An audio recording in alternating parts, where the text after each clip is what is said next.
The gate at 12B. It began on a humid morning in Los Angeles, where the air smelled faintly of jet fuel and freshly brewed airport coffee. The terminal buzzed with impatient travelers tapping their feet, clutching onto their carry-ons, and glancing repeatedly at the gate's digital screen as if staring would make boarding come faster. Keanu Reeves, wearing a plain black t-shirt, faded jeans, and a baseball cap pulled low over his face, waited silently at gate 12B. Most people didn't recognize him at first glance. He didn't move with the posture of celebrity. There was no entourage, no designer luggage, no air of arrogance or entitlement. He held an old leather backpack and a worn paperback copy of The Prophet by Khalil Gibran. Despite his efforts to blend in, his calm presence radiated something different. Children glanced twice. A few whispered, but no one truly saw him, not for who he was and definitely not for what was about to happen. At the check-in counter, a flight attendant named Claire, new on the job, energetic by the book, was juggling boarding passes and gate changes. She was the kind who followed procedures like scripture, trying to prove herself in a world that often dismissed flight crew as mere service staff. She'd been burned before, once by a man who faked a business-class upgrade, and once by a celebrity who yelled at her in front of the crew because his seat didn't recline far enough. She had little patience for entitled behavior, and even less for those who refused to follow the rules. So when Claire noticed a tall man with unkempt hair standing quietly in line for the jet, holding a commercial boarding pass while clearly not looking like someone meant for economy, she tensed. She stepped toward him, scanning his pass again. Her eyes narrowed. "Sir, this is a private charter. You're not on the manifest for this flight," she said professionally, motioning him aside. Keanu, quiet as ever, nodded politely. "They told me gate 12B, he replied calmly. "Maybe there's been a mistake." "I don't think so," Claire replied, glancing at the tablet screen. "We've been advised this flight is reserved. All listed passengers have VIP clearance and entered through the lounge. You're not on this list." Before he could respond, a group of wealthy passengers boarded behind him, some with bodyguards, others with loud voices and tailored suits. Claire turned to wave them in, apologizing for the delay, then turned back to Keanu. "I'll need you to step back to the terminal, please." He nodded but didn't move, not out of defiance, but because he was waiting, unsure if this was truly his flight. Still, the tension rose. Passengers glanced sideways, wondering who the stubborn man was and why he wasn't complying. A murmur began. A few cell phones pointed. Claire grew firmer. "Sir, I'll have to ask you again." That's when a soft but confident voice cut through the noise. "Claire," it said, "he's with me." All heads turned at once, and silence gripped the gate. Sandra Bullock walked down the glass tunnel from the private lounge. She wasn't wearing makeup. Her long brown hair was tied in a loose bun, and she wore sunglasses too big for her face. But her voice carried a gravity that silenced even the most skeptical crew member. Claire's face drained of color as she realized who was speaking. "I asked Keanu to meet me here," Sandra said gently but firmly. "This is our plane." Claire blinked. "Your plane?" "Yes," Sandra nodded. "This flight is chartered under my name." The silence that followed was deafening. Claire looked down at her tablet, then at the airline manifest, then back at Sandra. And then came the most soul-shaking realization she'd had in months. Sandra Bullock didn't just book a first-class seat. She owned the jet. But it wasn't just ownership that rattled Claire. It was the expression on Keanu's face. Not anger, not smugness, just quiet empathy, as if he understood, as if he'd seen this before. And then Claire realized who he was. From judgment to redemption. Once on board, Keanu walked quietly to the back of the private cabin. Choosing the smallest, least noticeable seat despite Sandra's insistence, he took the larger leather recliner near hers. Sandra followed, knowing well how uncomfortable he got with unnecessary attention. She sat beside him, sighing softly, like the release of a breath she'd held for years. "You didn't have to step in," Keanu murmured. "Yes, I did," Sandra replied. "You've done it for me 1,000 times." And it was true. What the world never saw were the quiet ways Keanu Reeves protected those around him, not with fame or money, but with dignity, patience, and understanding. When Sandra's mother passed away, Keanu was the first to knock on her door. When a production assistant was bullied on a film set years ago, Keanu intervened not by yelling, but by offering the assistant a role as his personal aide, doubling their pay. When a young fan approached him once at a hospital, Keanu sat beside the child for hours reading stories. Not once had he posted it, not once had he sought applause. Yet here he was, being treated like an imposter for being too humble. Sandra shook her head. "I've seen you give your seat to strangers, offer your jacket to someone on the street, tip waiters more than the bill itself," she said quietly. "You've built a reputation for being the kindest man in Hollywood, and yet the world still tries to judge you by your silence." Keanu smiled faintly. "It's okay, I don't mind." But Sandra did. She remembered vividly the first time she realized who Keanu really was, not just a co-star, but a man who had endured loss deeper than most, who had suffered in silence and given in secret, who had never let fame infect his humanity. She remembered a rap party where he skipped the crowd and sat with the janitor who cleaned the lot, talking to him for hours. She remembered when he paid for a crew member's daughter's surgery and never said a word. What hurt her most now was that people still couldn't see him, not for his fame, but for his heart. Back in the sky, plane ascended above the clouds, carving through the endless blue as silence returned to the cabin. Sandra poured them both tea from the private galley. Keanu took his without sugar. They didn't need to talk much. Their friendship, rooted in decades of quiet moments, had always lived beyond words, but something in Sandra's expression had changed. There was fire now, a determination not just to stand beside him, but to shield him from the cruelness of the world that had too often underestimated him. She picked up her phone and began writing something. Keanu leaned back, watching the clouds. "What are you doing?" "Just something long overdue," she replied. "The world needs to hear a different story, yours." He frowned, uncomfortable. "You know I hate the spotlight." Sandra smiled. "Then I'll tell it quietly, but I won't let you be erased anymore." The jet cruised smoothly above the clouds, and silence once again became a familiar companion to Keanu and Sandra. Yet within Sandra's mind, there was a rising tide, a quiet storm of emotions she'd long tucked away. The incident at the gate had reopened a chapter she had sealed shut with tape made of silence and dignity. But silence was a poor shield against injustice, especially when it wrapped itself around someone like Keanu, whose life had been a journey of endurance, empathy, and uncelebrated sacrifices. She looked across the private cabin toward him, his posture relaxed, face tilted toward the window, staring at nothing and everything at once. He had always been like that, never needing to speak to make people feel safe, never asking for credit. But now, sitting beside her once again after years of distance and separate paths, Sandra felt a moral obligation, not just as a friend, but as a witness. The world had misjudged him too many times. It was time someone told the story the headlines had never printed. Sandra opened her journal. The pages were worn, ink smudged with time, the corners bent like memories she kept visiting but never confessed aloud. And she began writing, not for an article or a memoir, but for the truth. It all began 15 years ago, on a movie set in Vancouver. Back then, both Keanu and Sandra were at the peak of their fame. The tabloids couldn't get enough of them. Cameras followed them even at gas stations. They had just wrapped a particularly challenging shoot on a thriller that had taken them into freezing mountain locations and brutally long night scenes. Most actors would have retreated to trailers or demanded early wrap days. But Keanu wasn't like that. One particular night, as snow blanketed the forest set, a young crew member slipped on the ice and broke her leg. Production stalled. The studio wanted to fire her and bring in someone else. Keanu refused. He personally visited her in the hospital, talked to producers, and convinced them not just to retain her but to extend production by 2 weeks, at his own expense. Sandra had watched him negotiate calmly, without threats or arrogance, offering to pay for the delays himself and even helping cover the woman's medical bills quietly. No press, no tweets, no photo ops. The crew member, a single mother named Melissa, her life changed that week. Later, she would go on to create her own production company with Keanu as her first investor. Again, no press, no attention. Sandra remembered the moment clearly, sitting beside him in the hospital hallway that smelled of antiseptic and overcooked vending machine coffee, watching him hand Melissa's daughter a chocolate bar and say, "Your mom's a superhero. You'll see." That child would go on to write her college application essay on him, calling Keanu the quiet angel who saved my mother.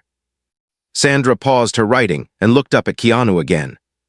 He noticed and smiled. "What's in your head?" She shook her head gently. just remembering how many people you've saved without them ever realizing it. He shrugged the way people do when they're uncomfortable with gratitude. It's not saving, it's just being human.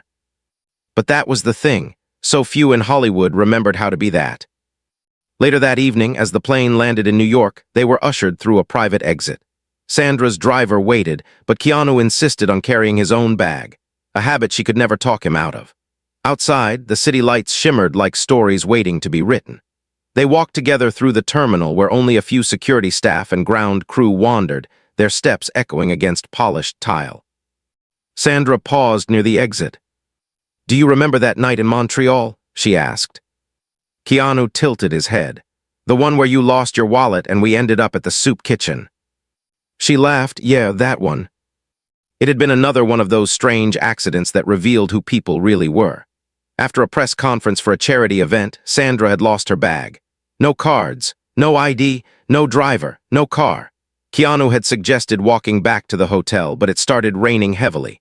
They ducked into the nearest building they could find, only to realize it was a shelter kitchen. What had started as a mistake became a night they never forgot. Keanu didn't hesitate. He rolled up his sleeves and helped serve food. Sandra followed. They spent the next 4 hours beside strangers, not as stars, but as humans.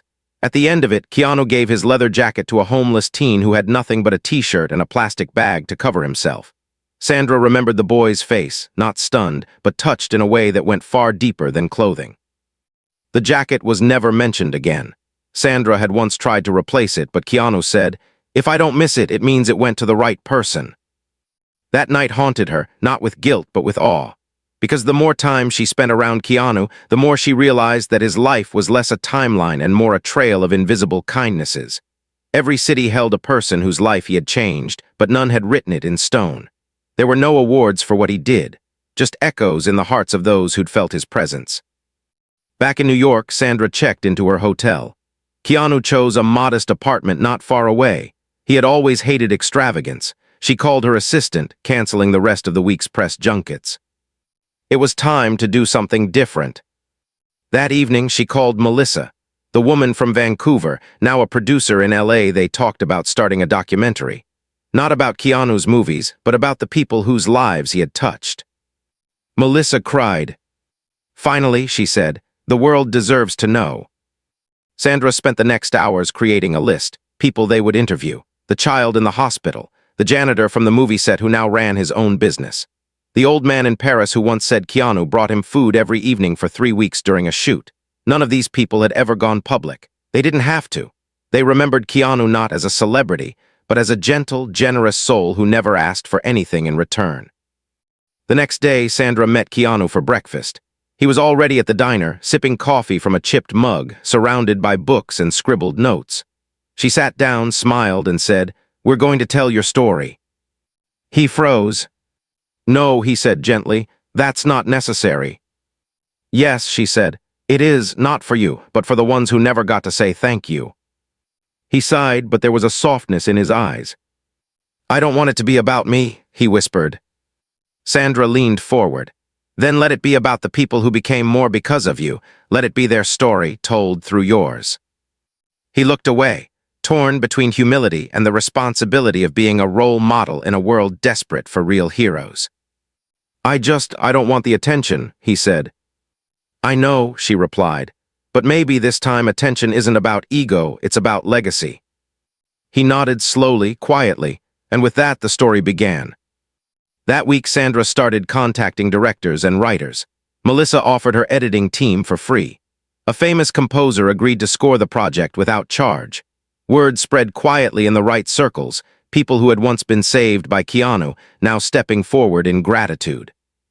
But what none of them expected was what would happen when one particular person stepped out of the shadows. A woman named Elina. Sandra had never heard of her. But one night, Keanu showed her a letter, yellowed with time, written in blue ink with trembling handwriting.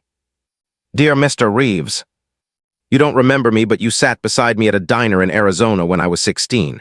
I was homeless. You didn't ask questions. You gave me $200 and said, 'You're not alone.' That money helped me buy a bus ticket. Today, I'm a mother, a nurse, and I help young girls get off the street. I just wanted you to know you changed everything. Love, Elina." Sandra wept reading it. Keanu never responded to the letter. Not because he didn't care, but because he didn't know how. He'd received hundreds over the years. He kept them all. Never showed anyone until now. And this, Sandra knew, would be the heart of the documentary. Not Hollywood glamour, not film sets, but moments like this, small, invisible, powerful acts of human kindness. She was about to give up, until Keanu sat beside her. Elina had once believed that life was a long hallway of locked doors. Every time she tried to open one, the knob fell off or the room inside was empty. By the age of 16, she had already tasted hunger, abandonment, and the kind of loneliness that wraps itself around your ribs and doesn't let go, not even when you sleep. Her father had vanished before she could speak his name, and her mother's love was something only whispered about in social workers' reports, brief moments between rehab stints and missing persons alerts. Elina had learned to survive on instinct. Shelters, church basements, park benches, soup kitchens. Kindness came in flashes like lightning in a desert, brief, shocking, and often followed by the thunder of consequences. It was one of those long nights in Arizona when she met him, not Keanu Reeves, the star, but the stranger in the black beanie who didn't look away when everyone else did. She had been sitting in a roadside diner just outside Flagstaff, pretending to read the menu to avoid the stares of judgmental waitresses. Her shoes were soaked from a rainstorm the night before. Her fingers trembled not from fear but from withdrawal from hope, from stability, from something as simple as a warm voice saying, "You're safe now." The only thing she owned was a torn backpack and a half-empty notebook filled with doodles and dreams she no longer believed in. The man entered quietly. No entourage, no camera crew. He ordered a coffee and sat 2 booths away right across from her. She noticed he didn't pull out a phone, didn't wear expensive jewelry, didn't even have the posture of someone used to being recognized. He sat with the kind of stillness that suggested he was listening, to the hum of the fluorescent lights, to the soft sobs she was too proud to let out, to something deeper that lived in the quiet spaces people often ignored. She hadn't intended to cry, but tears don't always ask permission. One fell onto the laminated menu, then another. She wiped them away quickly, embarrassed. That's when he moved. He didn't ask if she was okay, because people like her were tired of that question. Instead, he asked, "What's your name?" His voice was gentle, like an acoustic guitar played in a church. Low, respectful, curious, but not invasive. She blinked at him, unsure whether to lie or to run. "Elina," she finally said, after a moment too long. "I'm Keanu," he replied. She paused, looked at him again. That name, familiar, wasn't it? She couldn't place it. Maybe a movie poster once glimpsed through a theater window. Maybe a magazine left behind at a bus stop. But it didn't matter. What mattered was the calm in his face, like someone who had seen suffering and didn't flinch at it anymore.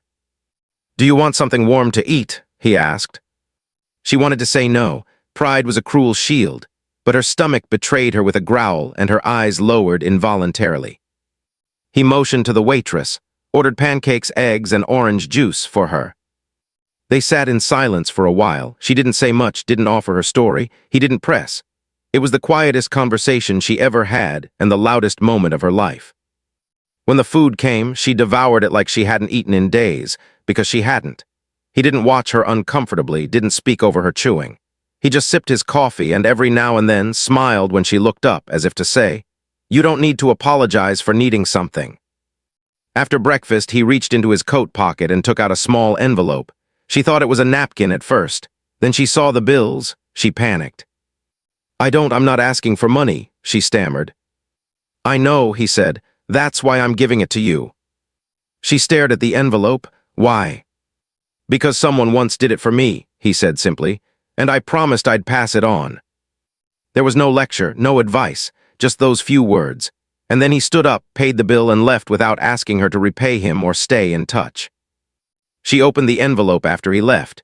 $200, a fortune for someone who had 17 cents in her pocket.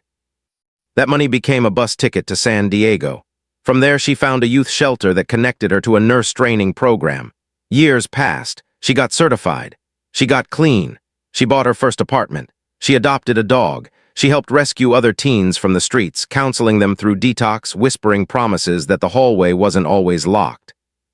But one thing haunted her. She never got to thank him. Until she saw his face again on TV years later. and realized the quiet man in the beanie had been one of the most famous people in the world. In present time, Elina sat across from Sandra Bullock in a warm studio room in downtown Los Angeles. Cameras off. No lights yet. Just two women holding a story that had waited a decade to be told. Sandra leaned in. "Do you want to say this on camera? You don't have to." Elina smiled, tears brimming in her eyes. "I've waited 10 years to tell the world what a stranger did for me, not because he's a celebrity, but because he reminded me that not all strangers hurt you." And then she told her story, in one long, uninterrupted take. The crew sat silently. The camera operator wept. The producer, Melissa, had to walk out halfway through, overcome with emotion. Sandra placed a hand on Elina's shoulder afterward. "He'll never accept an award for it, but this is how we honor him." Elina nodded. "This is how we pass it on." Back in New York, Keanu sat on a park bench in Central Park, feeding pigeons. He hadn't known Sandra had begun filming. He hadn't asked. All he knew was that something had changed in her lately, a sense of mission, a gentle fire that wasn't there before. She had always been compassionate, but now she looked at him as if she were watching over something sacred. Sandra joined him that afternoon on the same bench. "I met Elina," she said. He looked up, startled. "She told me what you did for her." He smiled softly. "She's the one who changed her life, not me." "But you gave her the first step," Sandra replied. "Sometimes all people need is one open door." Keanu fed another pigeon. "I've opened doors for people who never walked through." "But you kept opening them," she said. "That's what matters." The documentary, now titled The Quiet Ones, began to take form. Story after story flowed in. People who'd met Keanu on buses, at bookstores, in back alleys, on set, in libraries, at funeral homes, and even at war memorials. People he had sat beside in silence, helped financially, or simply smiled at during the worst day of their lives. None of it made headlines, but all of it changed lives. Sandra didn't need voiceover narration. The stories spoke for themselves. As the editing progressed, Melissa made one suggestion. "You should be the final interview," she told Sandra. Sandra paused. "Why?" "Because the world needs to know that someone saw it all. That someone stood beside him and watched him choose humility over fame every single time." Sandra hesitated, but then she agreed. And when the cameras rolled, she looked directly into the lens and said, "There are movie stars, and then there are human stars, the kind that don't burn for cameras, but for humanity. Keanu Reeves is the brightest one I've ever met." It was a chilly November morning in downtown Los Angeles when Sandra Bullock stepped onto the quiet soundstage where filming had been paused for nearly 2 weeks. The once bustling crew had thinned out. Lighting rigs stood idle. The smell of sawdust and fresh paint lingered from unfinished set designs, but the silence wasn't due to lack of interest. It was the result of a quiet protest. And at the heart of it was a man nobody had expected to speak up. Not an actor, not a producer. Not even a union rep. It was Harold, the janitor. Harold had worked on that lot for over 22 years. A Vietnam veteran, slow in his gait but sharp in memory, he wore his khakis like armor and carried a ring of keys that chimed like wind chimes whenever he passed. Most crew members nodded at him. Some ignored him altogether, but not Keanu. Keanu always greeted him by name, always helped carry buckets of paint, always asked about Harold's wife, who had been battling Parkinson's. Over time, their exchanges grew into something more, a friendship that transcended roles, wages, and social ladders. It was the kind of relationship most people wouldn't even notice in the background, but it would become the focal point of a story no one saw coming. Weeks before the incident, the production company overseeing the film had decided to outsource janitorial services to cut costs. Harold, despite decades of service and not a single day of absence, was given a notice. It was cold, clinical, effective immediately. He didn't argue, he didn't yell. He simply packed up his mop, his gloves, and his keys and walked away. Keanu found out hours later, and something in him cracked. He didn't issue a public statement. He didn't tweet about injustice.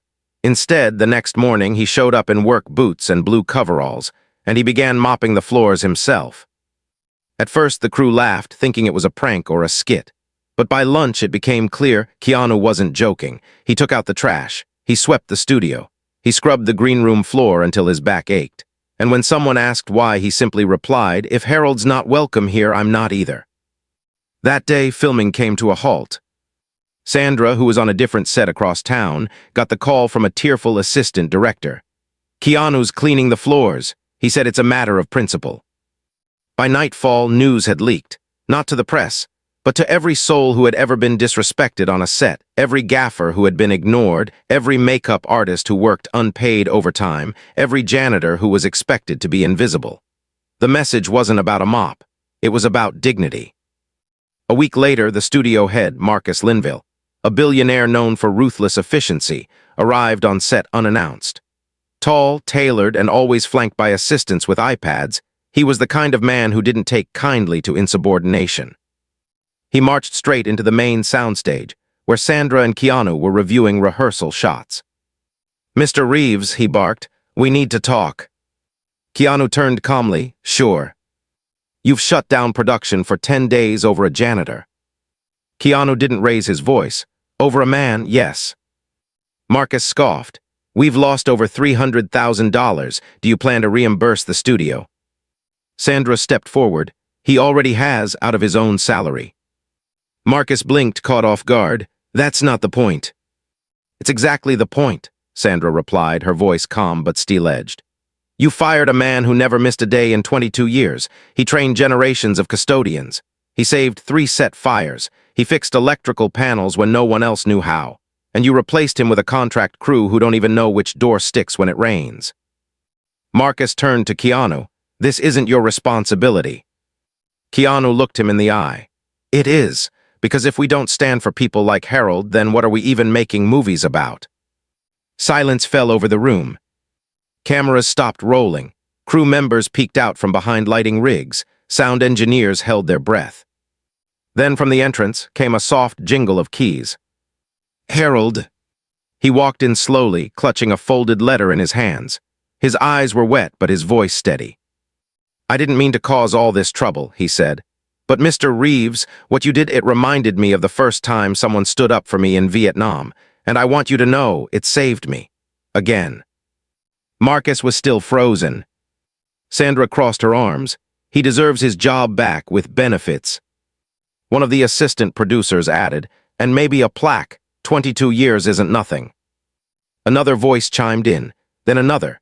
Soon the entire crew stood behind Keanu and Sandra. Marcus didn't speak, but he nodded and left. Harold was reinstated that evening. But the real twist came the next day. A journalist from a business magazine had been shadowing Marcus for a profile piece and had witnessed everything. The story was leaked, not as a scandal, but as a rare tale of humanity in a cold industry. The headlines were simple. "Keanu Reeves delays film to defend fired janitor. Studios take note." The fallout was unexpected. Studios across the country began reevaluating their outsourcing practices. Unions cited the story in negotiations. A new initiative was launched, Dignity on Set, championed by Sandra and funded quietly by Keanu. Harold's name became a symbol. And he never let go of the letter he carried that day. It was from his wife. She had written it weeks before she passed. In it, she'd told him that if he ever doubted his worth, he should remember the quiet ones who see him even when no one else does. She wrote, "Someday, someone will fight for you without needing applause. That's the kind of friend you deserve." Weeks later, Sandra and Keanu sat together watching a rough cut of The Quiet Ones, the documentary that was no longer just a tribute to Keanu, but a movement. Keanu leaned back, hands behind his head. "It's too much." Sandra smiled. "No, it's just enough." He turned to her. "Why are you really doing this?" She looked at him for a long time, then answered honestly, "Because the world is starving for real heroes, and you've been hiding for long enough." He exhaled slowly. "I'm not perfect." "You don't have to be," she said. "You just have to keep being you." They both fell into silence as the screen flickered with stories from people across the globe, each recounting how a small act of kindness changed their trajectory. A bus driver in Tokyo, a bookstore owner in Dublin, a war widow in Detroit. Keanu didn't remember all of them, but they remembered him. The soft afternoon sunlight drifted through the sheer curtains of Keanu Reeves' quiet New York apartment, casting long stripes of golden light on the hardwood floor. Sandra Bullock stepped inside cautiously, as if entering a place sacred, untouched, and fragile. Keanu had never liked people going through his belongings or stepping into his private world unless he trusted them deeply, and Sandra knew that privilege wasn't something he handed out easily. He trusted slowly, quietly, selectively. She respected that, which was why when he asked her to stop by his place to pick up an old journal he wanted her to review for the documentary, she treated the task with reverence. The apartment smelled faintly of old books, pine wood, and the kind of silence that belongs to people who read more than they speak. Stacks of novels lined the shelves, their pages yellowed from time. Handwritten notes were tucked between the spines like forgotten secrets. On the small wooden table near the window, Sandra noticed a coffee mug half finished, steam long faded, beside a dog-eared copy of Siddhartha. This place felt like a refuge built for a man who sought peace not in accolades but in quiet corners. Her eyes wandered until they fell on a small leather-bound box sitting atop the bookshelf. It looked worn, almost ancient, as if Keanu had carried it for decades. Curiosity nudged her gently, though she fought it, knowing Keanu valued privacy more than anything. But the box wasn't locked, and something about it felt important, like it was meant to be found now at this moment, as if fate itself had placed it there. She opened it slowly. Inside were letters, dozens of them, folded neatly, some addressed to him, others written by him but never sent. Some had postmarks from years back, others had no stamps at all. Sandra picked up the first one. It was addressed to an orphanage in Brazil. Her eyes softened as she unfolded the paper. "Thank you for letting me visit the children last week. Please accept this donation for whatever they need, supplies, repairs, food, use it well. The children gave me hope I didn't know I needed." There was no signature, just handwriting she recognized instantly. "Keanu." Sandra felt her throat tighten. She picked up another letter. This one was addressed to a nurse in Montreal who had lost her son in an accident. Keanu had visited her anonymously during a shoot there years ago, offering nothing but companionship, empathy, and silent understanding. The letter read simply, "You are stronger than the grief that tries to drown you. Your son's love does not end just because he is no longer seen. If you ever need someone to sit in silence with you, I'm here." Again, no signature. Sandra covered her mouth, overwhelmed. She had known Keanu was kind. She had known he was generous. But these letters showed a depth of compassion that most people never touched in a lifetime. He wasn't helping because cameras followed him. He wasn't donating because it made headlines. He was doing it quietly, everything hidden like roots that nourished countless lives beneath the surface. Then she found the letter. It was tucked between two books as if it had been lost there years ago. The paper was old. The ink slightly faded. The edges curled from time. It wasn't addressed to anyone. The first line made Sandra inhale sharply. "To the love I lost before she could stay." Sandra froze. She knew his past, some of it, the tragedies that shaped him, the woman he loved who died with their unborn child, the heartbreak that hardened into silence. But this was raw, untouched emotion written before the world turned him into a symbol of resilience. Her hands trembled as she read, "I still think of you when the morning light hits my face. I wonder what kind of life we would have built if fate had spared us one more day. I wonder if the child you carried would have had your smile, your stubbornness, your courage. Some days the grief sits on my chest like an old friend who refuses to leave, and I let it stay because it reminds me I once loved someone with every part of me."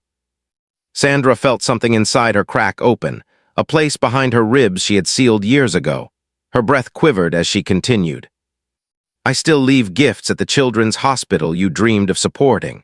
I still donate in your name every year on what would have been our child's birthday, not because I want the world to know, but because I want love to exist somewhere outside of pain." A tear fell on the paper. Her vision blurred as she reached the final line.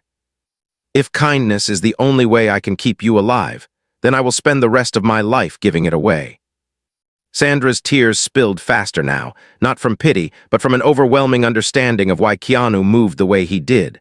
Why he listened more than he spoke. Why he gave more than he took. His kindness wasn't an act, it was a legacy, a vow, a promise to someone he lost long before the world saw him as a hero. She pressed the letter to her chest, holding it as if it were something fragile, something sacred. The weight of it felt like holding Keanu's heart in her palms. At that moment, the door opened softly. Keanu stepped in, carrying a grocery bag and a quiet smile. He set the bag on the counter and turned toward her, still unaware of what she held. His smile faded when he saw her face. Sandra, are you okay? She shook her head slowly, unable to speak yet. She held up the letter, her hands trembling. Keanu, why didn't you tell anyone about this? For a moment the room fell into a silence so heavy it felt like the air had thickened. Keanu stood still, eyes softening, shoulders lowering, his soul laid bare in a way he rarely allowed. It wasn't meant for anyone to read, he whispered. Sandra stepped closer. But it explains everything, Keanu. Why you help strangers, why you give without telling anyone, why you never ask for anything. This is the core of everything you are. He shook his head gently. No, it's just grief, and grief doesn't deserve applause. Sandra placed a hand on his cheek, something she hadn't done in years, something that came naturally, but tenderly. No, this is love, and love deserves to be honored. Keanu's eyes glistened, but he didn't cry. He rarely ever did. Instead, he looked away, swallowing the emotion like someone who feared what would happen if he let it out. Sandra spoke softly but firmly. This letter, this is the heart of the documentary. He turned sharply. No. Why? She asked gently. Because the past is mine, he replied. And I don't want sympathy. I don't want people looking at me like I'm broken. You're not broken, she whispered. You're human, and that's what the world needs to see. He took the letter from her hands, not angrily but protectively, as if shielding it from the world. His voice was low. This was written for one person, one heart, not millions. Sandra nodded with compassion. I know, and we won't show it if you say no, but Keanu, don't you see? This letter explains the why behind everything. Why you stood up for Melissa, why you helped Elina, why you fought for Harold, why you give anonymously to hospitals, why you never turn away from people in pain. He stood silently, the weight of what she said settling into the room like a gentle snowfall. After a long pause, he asked softly, What would you do with it? Sandra stepped closer, placing her hand over his. I would tell the world that the greatest strength a person can carry is compassion born from heartbreak, and that you loved someone so deeply, you turned that love into kindness for everyone else. He closed his eyes for a moment. And then finally, his shoulders relaxed. Okay, he whispered, but promise me this, no drama, no exploitation, no sensationalizing. Sandra smiled gently. I promise, we tell it with dignity, the way she would have wanted. He nodded slowly, as if surrendering not to the world, but to truth. The next week, during a private screening of the nearly finished documentary, Sandra read the letter aloud to the editing team. The room of hardened professionals, people who had seen countless human stories, fell into absolute silence. No one moved. No one breathed too loudly. When she finished, not a single person had dry eyes. Melissa, the editor, whispered, This is the soul of the film. Keanu watched from the corner, leaning against the wall, his eyes lowered. But when he looked up and saw the impact his words had, his expression softened, not out of pride but acceptance. He realized the truth at last. His private pain had planted seeds of kindness in people he had never met. And now, those seeds were blooming in front of him. The terminal buzzed with the usual orchestrated chaos of boarding announcements, suitcase wheels dragging across glossy tiles, and the soft murmur of thousands of lives in motion. But in Gate 7 of JFK's private departures lounge, the atmosphere had shifted. It wasn't just another flight about to board. It was the convergence of a quiet legacy and the public awakening of a truth that had long been whispered in private. Keanu Reeves sat beside Sandra Bullock once more, both quietly sipping green tea, both watching as the crew and airport staff bustled about.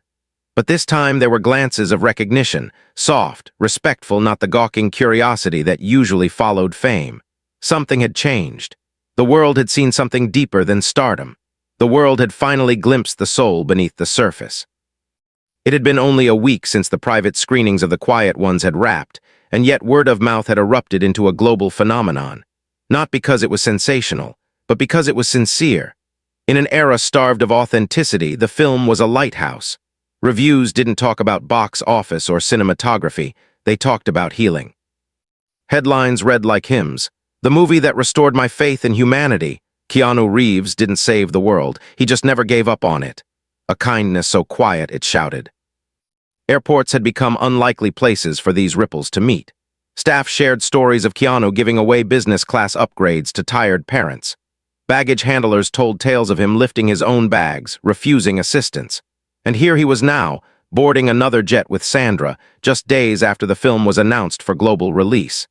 But this time, something different was waiting for him at the gate. As the final call for boarding echoed overhead, a voice broke the rhythm of routine. The intercom clicked, and then came the unexpected. "Ladies and gentlemen," said the announcement, "before we continue, we have a special acknowledgement today. One of our passengers has quietly walked through our airports for decades, never seeking attention, always showing kindness to our crew, our staff, and our passengers. Today, we'd like to thank Mr. Keanu Reeves for reminding the world what humility truly looks like." The terminal froze. Heads turned. Applause broke out, not wild or forced, but genuine, wave after wave of clapping hands, from flight attendants to janitors to passengers to security guards. Not because they saw a celebrity, but because they saw a human being who had carried grace in silence for so long. Keanu, caught off guard, blinked slowly. His fingers gripped the paper cup gently, as if grounding himself in the realness of the moment. He did not stand. He did not wave. He simply placed his hand to his heart and nodded once, deeply, solemnly. Sandra looked at him, her own eyes misting. She leaned toward him and whispered, "You've given the world so much. Let it give something back." He smiled quietly. "I don't know how to receive it." "That's why I'll speak," she said. And she stood up.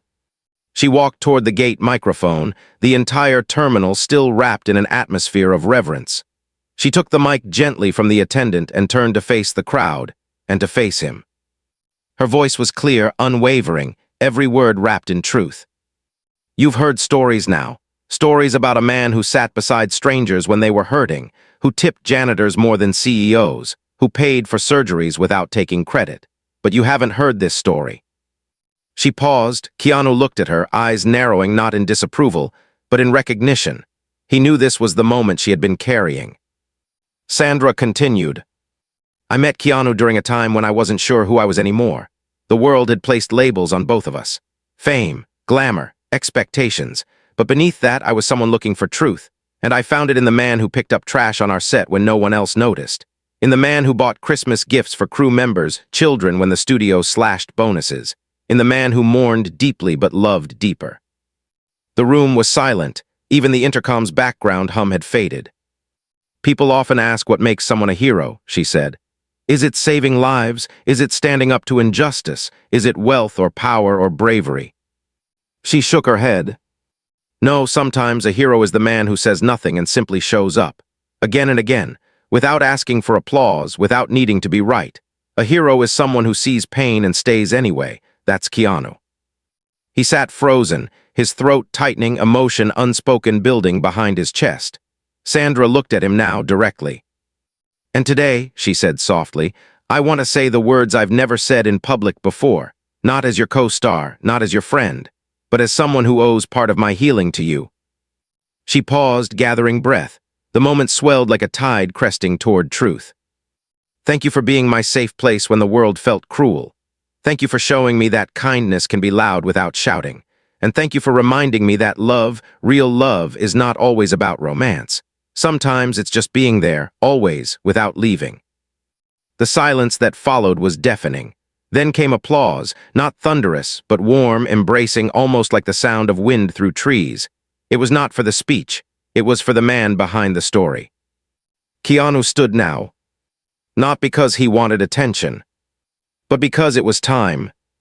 He walked slowly to her side, stood before the crowd, placed his hand on Sandra's shoulder and nodded. Then into the microphone, he said only one thing. "I never needed recognition. I just needed to know I wasn't alone in believing the world could still be kind." And with that, they boarded the jet. In the skies again. As the jet rose above the clouds once more, Sandra and Keanu sat beside each other, silent, exhausted, but strangely whole. A new kind of peace settled over them. The kind of peace that follows when everything unspoken has finally been said. Sandra leaned back, her head resting lightly on his shoulder. "You know," she said, "we never got to finish that conversation at the diner in Montreal." Keanu smiled softly. "I remember, you asked if I believed in soul connections. And you said." "I said I wasn't sure, but I'm starting to be." They both laughed gently. Below them, the world turned quietly. But above the clouds in that quiet cabin, something eternal had been sealed. A legacy not written in films, but in moments, in letters never sent, in floors mopped, in children saved, in silence respected. And most importantly, in love carried forward, even when the person you love is no longer there.